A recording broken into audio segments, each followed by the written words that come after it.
Welcome to another episode of the Project Ignite podcast, a podcast where we skip the hype, we skip the BS, and we bring you real actionable tips and strategies from entrepreneurs that are actually doing something on the internet. This is your host, Derek Gale, and I got to admit, I'm just getting over a flu, so if I sound a little bit snuffly and stuff, I apologize, but we're going to still have a great episode, and today we're going to talk about how to grow a service business on the internet. Now, you might be thinking, well, I don't have a service business. What am I going to learn here? Well, we're going to be talking about some cool marketing stuff either way. So no matter what, you're going to learn from something. But if you do sell a service, or you have a service component in your business, or you're thinking of selling a service, you should pay pretty close attention, because our guest today is the founder of a digital business development firm that focuses specifically on building sales and marketing systems on the internet for service-based businesses. And so without further ado, I'd like to welcome Eric Rebelo to the show. Eric, thank you so much for being here. Yeah, no, I appreciate it. I'm hoping to drop some value bombs for everybody, and I'm sure Derek will as well. So I'm ready to go. Sweet, let's do it. Where do we find you today? Actually, where in the world are you? I'm in California, so United States. I know there's a lot of controversy going on in California right now, but I'm still here, and I plan to be here for a while. But yeah, so West Coast. I'm a West. Well, I'm in Vancouver, so I'm West Coast. Just there you go.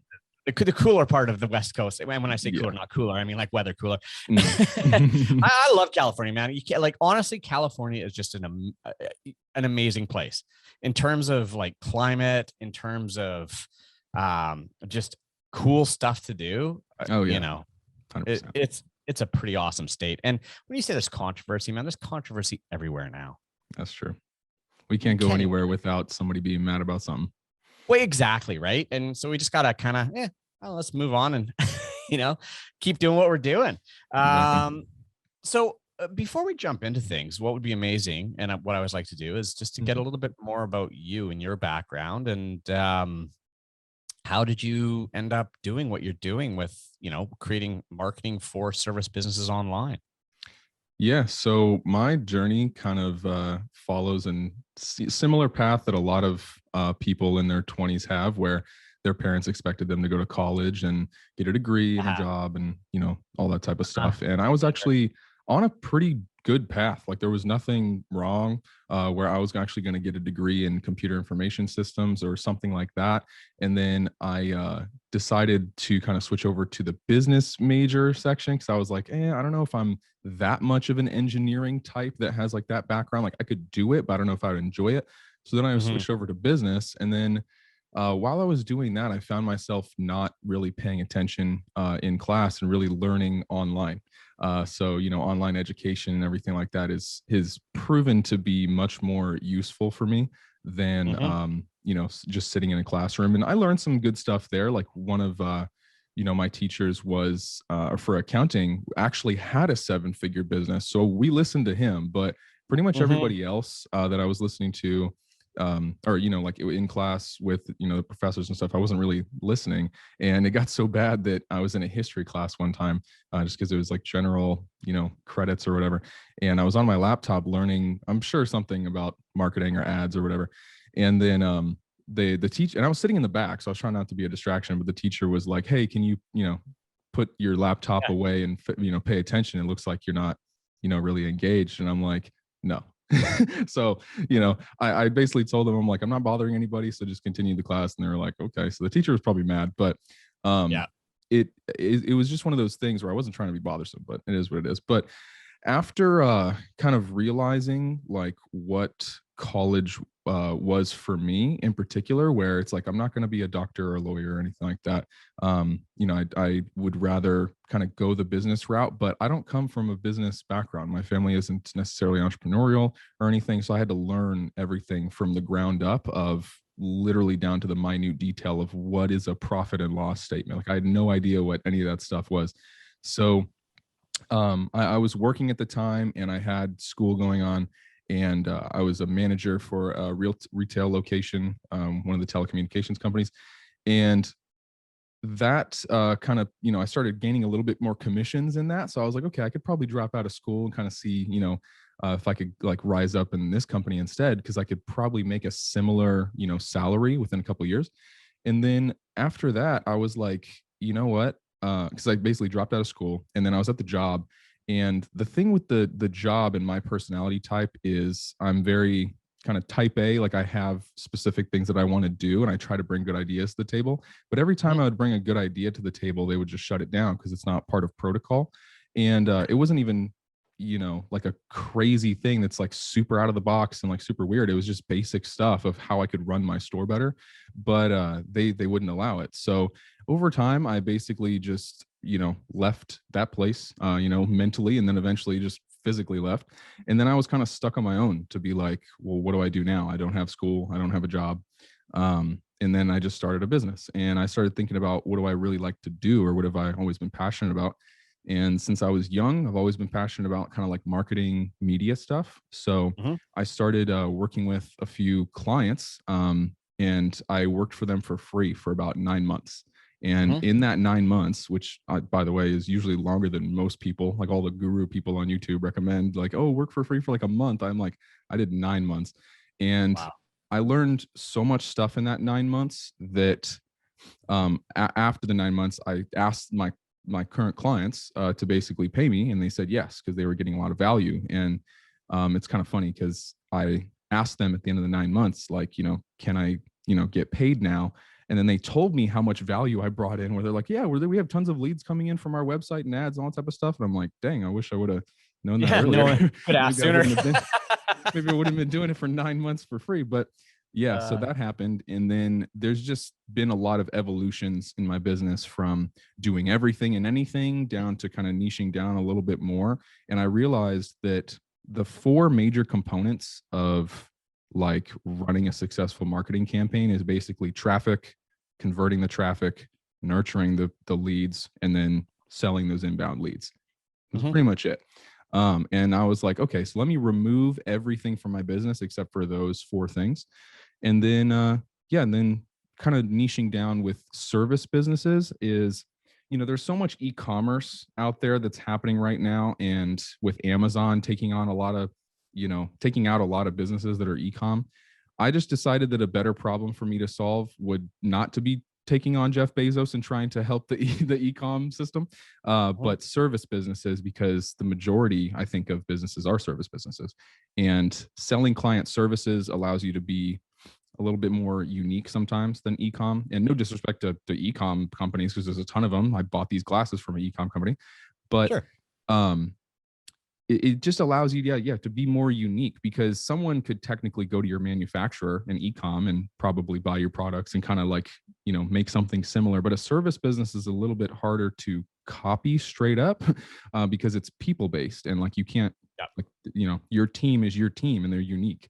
So that's my kind of whole spiel on all of that. But it just comes down to like, I love helping businesses kind of do revenue growth. Because it's the most important part of their business, almost, other than absolutely, it's lifeblood, right? If you're not selling, you're never going to survive. Exactly. Full stop. One of the things I just want to loop back to there, listening to you, and I've got a probably 20-year head start on you. I started, on the internet in the 90s, and it was the same thing, right? Like, I was. That said, I mean, I didn't do well in school, and I barely got into college, but I hated education. But it's interesting. Since then, I've sold. Well, I'm now well over $200 million on the internet, through all my products and stuff like that. And I've built numerous businesses. Right now, today, my business is going to do north of 20 million this year, and I've got 60 staff and all that stuff. And I have since I dropped out of the very first college class I took, literally, I haven't gone back to traditional academic institutions. Yep. And I truly believe that to learn business, especially startups, right, and especially growing, and especially the marketing stuff, you don't learn that in universities, right? I think from my kids have asked me, do you want us to go to university? I'm like, well, yeah. They're like, well, you didn't. I'm like, yeah, well, if you come to me and say, hey, I have a great business idea and I want to pursue it, I'll support them 100%. Right. But if there's waffling around and unsure what to do, fine, go do something. But, I think the only thing that is useful in a lot of the business courses and business degrees or BCom or whatever is learning about accounting. Because no matter what business you're in, that's going to apply. And I think probably that's the weak spot in so many entrepreneurs, toolbox is they don't understand accounting. Like you said, that, you have to educate yourself into what, P&L and, all, balance sheets and all these things are, right? Yep. But yeah, so much of the business stuff that I see people go to university for, I need to learn business stuff, but they're not really, learning anything that's really practical. Yeah, accounting and legal was the two biggest things for me that were useful. Other than that, just kind of Yeah. Anyway, I could go down this rabbit hole, but it's an interesting story, and I've talked to now thousands of entrepreneurs and over my career, and it's shocking how many of us have that background of no college, dropped out of college, academically challenged, right, and just it didn't work for them. So, and my other belief is if you spend too much time in school, they will teach the entrepreneur out of you. Like they will ruin it. I mean, they teach you to think in such a way in school that is not conducive with being an entrepreneur. Yeah, problem solving and critical thinking isn't something that they focus on. I'm sure there's even an entrepreneurship class now at some of these colleges. So I'm sure there's a problem solving and critical thinking course, which is probably in the philosophy section. But yeah, they don't really teach stuff like that. And that's not really the purpose of college. You know what I mean? Like back in the day when it was basically invented, it was invented so that factory workers could kind of have all the same skill level and they weren't kind of variable in the way they're employees. And it's continued to do that. And there's nothing wrong with that. There's people that go to college, they can afford it and they have a great time. They meet great people. They network their way into a certain job and their life is fantastic because that's what they want to do. It's just certain personality types. Like I just have a different personality type that wants to go build things and maybe take a little bit more risk and all that type of stuff. But to each their own, you know what I mean? Like whatever you want to do. Absolutely. I totally agree. All right. So the other thing that, just the listeners here talking about that I picked up on is, I really like how you focused in on, who am I going to service? Right. Because I think that's a big lesson for so many people that are starting out. They want to be everything to everyone, right? Oh, I'm going to be an internet marketing firm and they're working for the local pet store and the local, whatever they can go after. So you've now focused on service businesses. And so let's dig into that. Service businesses. What kind of service businesses are you kind of focused on? Because I mean, service, that's a massive category. Yeah. So that's why I am actually niching down a little bit more now in the way of my marketing message and communication, where it's a lot of healthcare, medical, fitness, wellness. I kind of put that in one category of health. And then there's like technology, software, cyber, B2B tech mainly, not really B2C tech. And then home services is a big one for us where, just plumbers, painters, HVAC, roofing. And then we have some legal, but I think that we're going to mainly focus on the first three that I just mentioned. And number one will probably be health, that we're probably doubling down on even more just because it's such a broad niche and I'm just really passionate about health myself. So it's basically health going to come first, B2B tech second, and then home services third. As far as kind of what we're focusing on. And I'm sure we can help, other businesses as well. But really what it comes down to of why I help service businesses is because the funnel is almost the same for like a lot of the businesses. It's basically a high ticket call funnel. And if you're selling a product from $500 or a service, service from $500 to $10,000+. I even have, I had a client where we're doing B2B tech, basically certain, LinkedIn ads and stuff like that for them. And they sold a service that was roughly about $1 to $2 million a year, but it could range from 250,000 on the low end up to about 5 million yearly. And that's what they were billing clients, like big enterprise clients. So it's like, we're all over the place, but it just comes down to the funnel of seeing an advertisement, converting a lead on a website, and then nurturing that lead to eventually get a call appointment or some type of consultation, and then using inbound sales, kind of strategies and stuff like that to turn that into a deal. So again, something I want to point out to the listeners here. You listed all those different categories that you're going after there. And the one thing that they all have in common is they all have a really high customer value. They have a high transaction value, and they're willing to spend money to buy customers. And that's such an important lesson for people. Because I've seen people go and say, oh, I want to do marketing for restaurants, for example.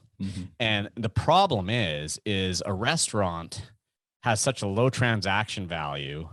They'll never, it's hard to get them to wrap their head around a media buy or an ad spend or your local barber shop who's cutting hair for $20 a pop. It's really hard for them to see that. But when you're dealing with what you talked about there, those are all businesses that, when they get a customer, that customer could be worth thousands upon thousands of dollars. So for them to spend a few hundred to acquire it is a no-brainer for them, right? And that's a lesson for everybody here, right? How much is the customer worth to that person? That'll dictate how much you can charge. So anyway, didn't want to interrupt there. I just think that's a real valuable lesson for people. All right, so let's dig into the service business, right? Now, as you said, really, it's a high-ticket call funnel. Yeah. And it's funny because I get lots of people ask me, and some of my trading products are like, well, will this work for service? Will marketing work for service business? I'm like, yeah, instead of add to cart, it's call now type thing, right? It's a bit of a different process. How would you like walk me through a funnel that you would set up for somebody? What does that look like? How are you warming somebody up prior to a call to action? And then what does that call to action look like? Yeah, so obviously it depends on the type of business with the details, but I'll kind of go concept framework level. So first of all, the ad traffic, you have to think about, there's only two types of ad traffic. It's really inbound and outbound. So inbound is Google search and maybe like YouTube ads because people are searching for stuff. And then outbound is Facebook, Instagram, LinkedIn, Pinterest, TikTok, all that type of stuff. And you have to have two different kind of skills for that, because inbound is basically just let's capture as many of those people as possible based on keywords and things like that. And it's a little bit more data driven and like text based, because there's no creative. Well, YouTube has creative, but like Google search ads don't have creative. Outbound, like Facebook and Instagram, you have to have a little bit more creativity and like basically make your offer more compelling, because you're going to a market that isn't necessarily searching for what you're looking for, but it is based on user data and targeting, right? So someone is in the market most likely for something if their Facebook is based on these behaviors, right? So you're kind of guessing a little bit more, but yeah, so basically creating a compelling offer is doing some market research and finding out what does your customer actually want and what do they like desire. And because a lot of businesses have this kind of bland, flat offer that isn't necessarily either using the language that the customer, the prospect or client is looking for, or it's just not a valuable offer. Like for example, a gym doing, like let's say a gym does 5% off. Like how compelled are you to come in and do that? Yeah. No, like not at all. But if the gym basically says, hey, our customers on average within 60 days lose 10 pounds, like I don't even, whatever kind of number it is. And we're going to give you the first class free. Now it's like, whoa, most likely they said their average person is able to lose this much weight and they're giving me a free class to try it out. What's the downside? You know what I mean? Like then they're more likely to come in. And then when that person comes in, then you're able to kind of like have them on a recurring basis or upsell like a different service or something like that. But the ad traffic, like really it just comes down to having a compelling offer and something that stands out. Too often, you see these kind of also bland ads where it's like, it's not a scroll stopper. You know what I mean? So it's got to have like something about it in the first headline that, kind of gets somebody's attention, first of all, then it has to be compelling as they like read it. So copywriting is a huge part of Facebook ads, Instagram ads, any outbound stuff, because you have to, get someone's attention and get them to willing to listen to you.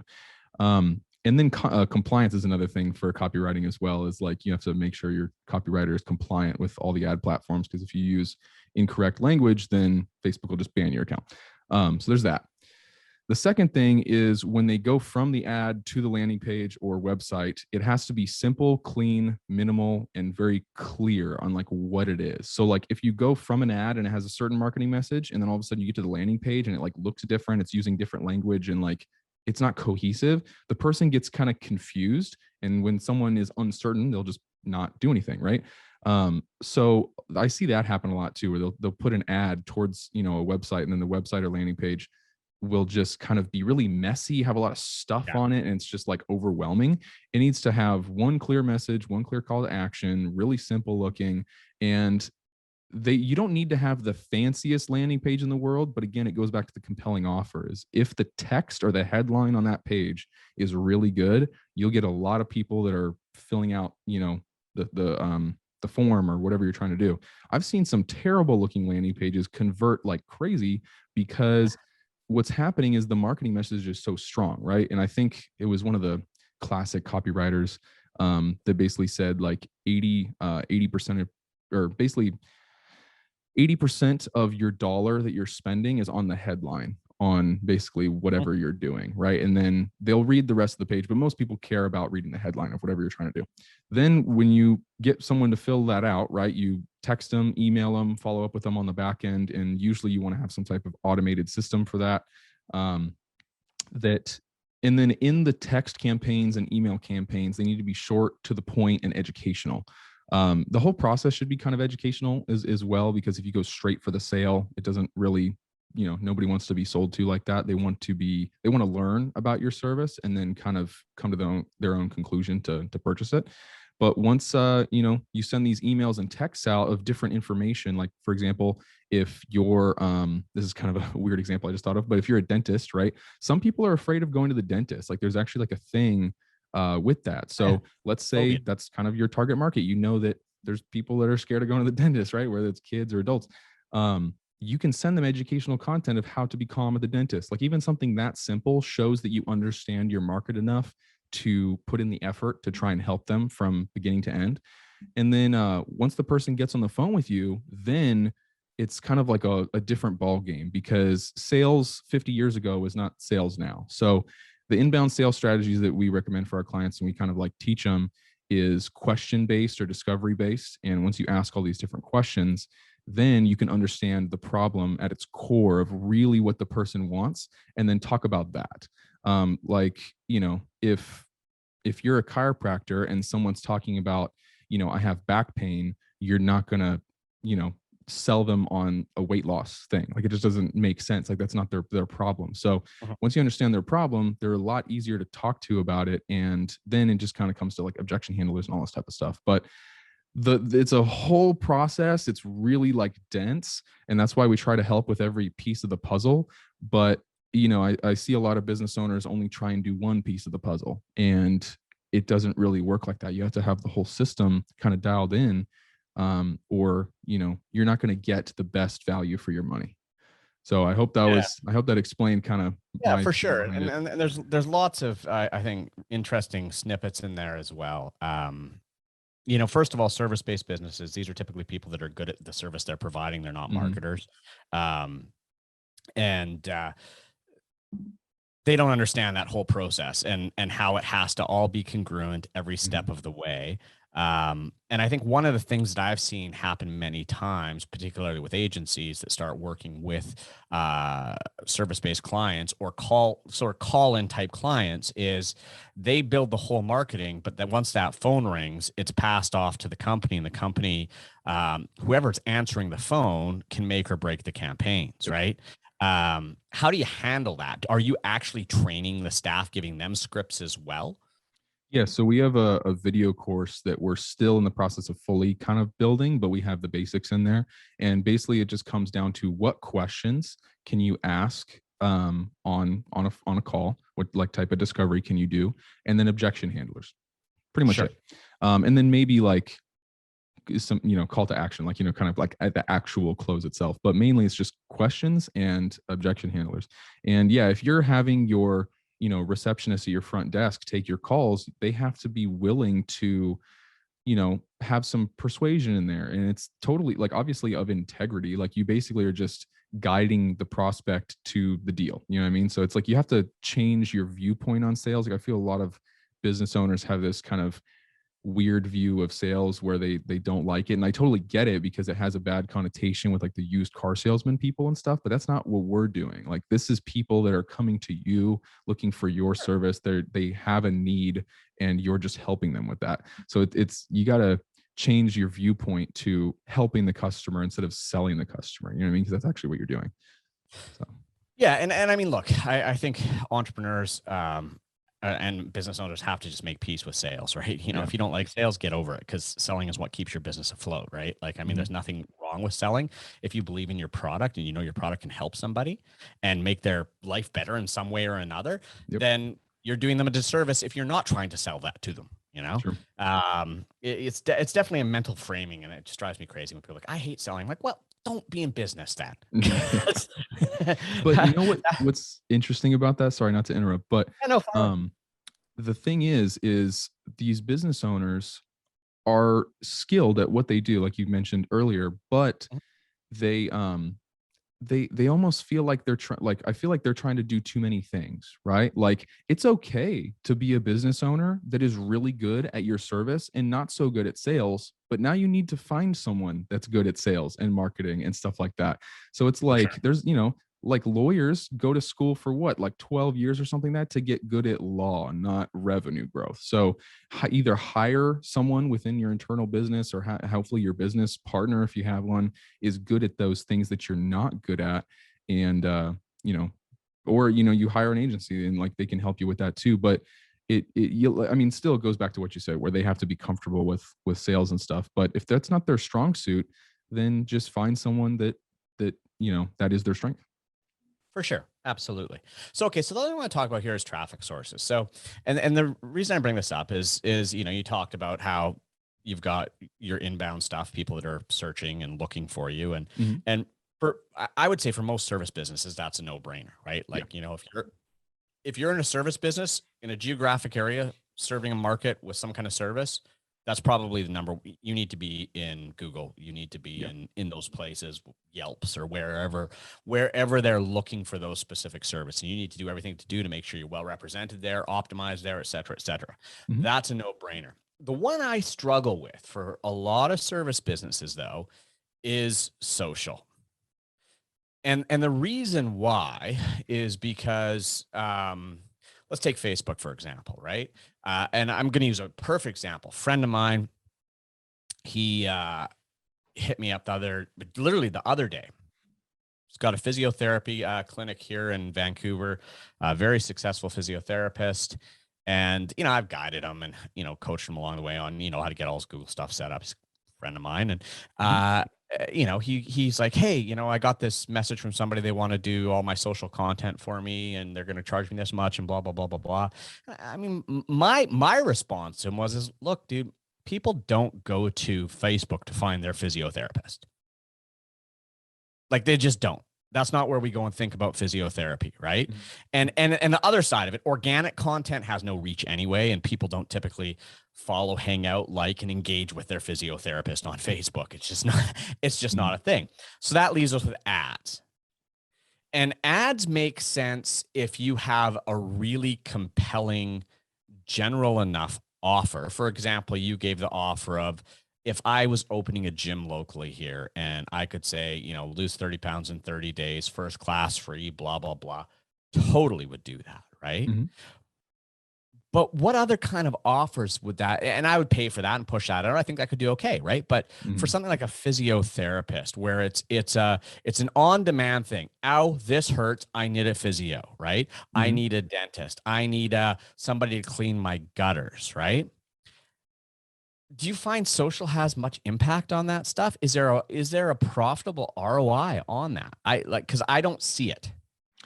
Yeah, so there totally is. And I totally get what you're saying, where when someone is searching for something, It's a different game. Like, for example, like you said, similar example is like a lawyer. Like a lawyer doing Facebook ads can seem kind of not, relevant or not good to do, because when someone gets sued is when they need the service. But this is where a little bit of branding, or I almost call it like direct response kind of brand building, where you're paying for advertisements to educational content at a relatively reasonable cost, and then that helps people connect with like you, but they could also like refer people. So I'm probably explaining it not the best, but I'll give an example. So physiotherapists, right?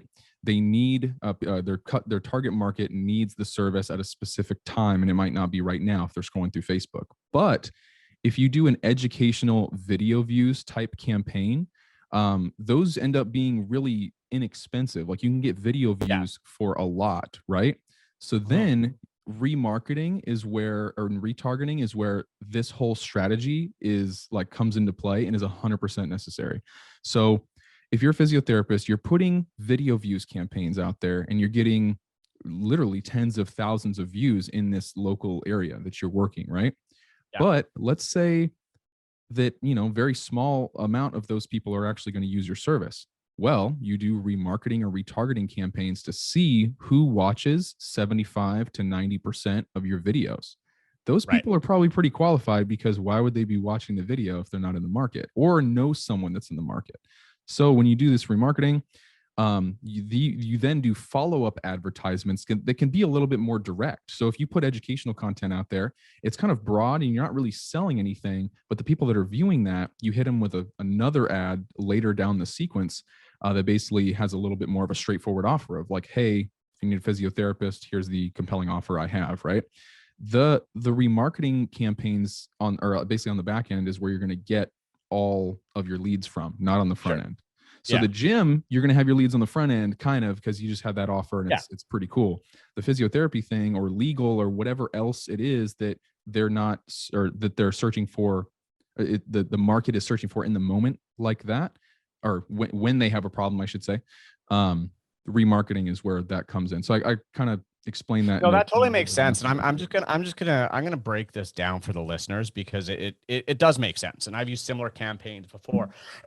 So basically what we're saying, let's take the physiotherapy for example. Let's say here in West Vancouver, I had a physiotherapy clinic. I push a piece of content over Facebook on a video view campaign. So optimized for views. It's a super cheap way to do it.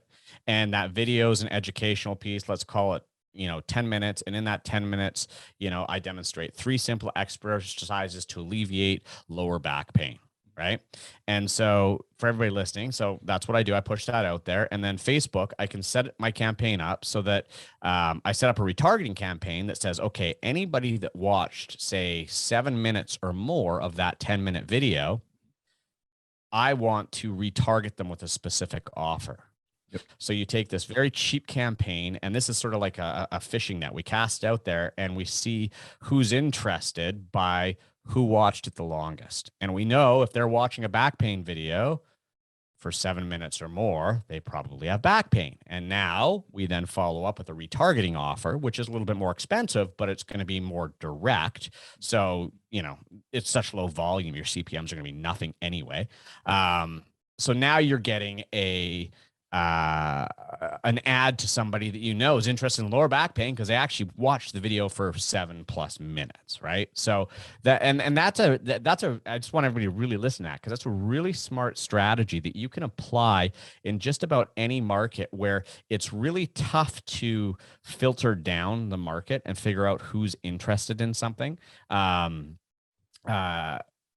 To build a profitable retargeting campaign. So that's a very cool strategy that you just shared there. I just want to make sure everybody totally understood that. Yeah, for sure. Yeah, no, I was explaining it kind of weird because I was a little bit scrambled, but exactly what you said, you broke it down very easily. And then the thing, like when I talked about that video views campaign strategy, you have to like make sure your video is good too. So I want to walk through that a little bit just to, because I know people would have questions about that. When you make a video, it's the same thing as doing copywriting for an ad. So the first 3 seconds have to have some type of hook. And then you have to kind of acknowledge the problem or agitate it, right? And then once the person is listening, then you can bring up your solution and then have proof and testimonials and then call to action, right? Pretty standard formula. I have a video, like a copywriting video that kind of talks about that on my YouTube, and you can follow the same structure for doing videos. But a lot of business owners have problems getting on video because they just aren't confident on camera. And the tip for that I would have is make 100 videos on your cell phone and don't post any of them. So there's no risk.